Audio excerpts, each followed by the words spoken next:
यसरी गर्नु न अहिले यो फुकिरहेको होइन फुकिरहेको यो पन्जा भनेको एउटा पाइप हुन्छ यो यसले फुक्ने मात्रै काम होइन फुक्ने बेला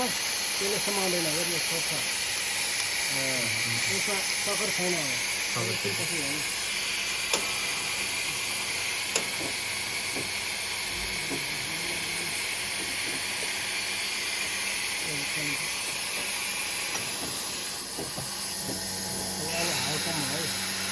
हावा छोड्यो हावा बन्द भयो अब यसले तान्छ यति बेला तान्छ क्या यसले हावा टोटली बन्द हुन्छ यसले तान्छ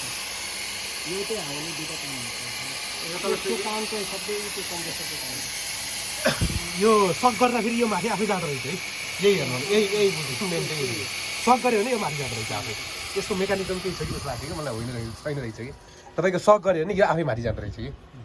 यसमा फुक्ने र चुस्ने काम सबै उसको हुन्छ क्या हावा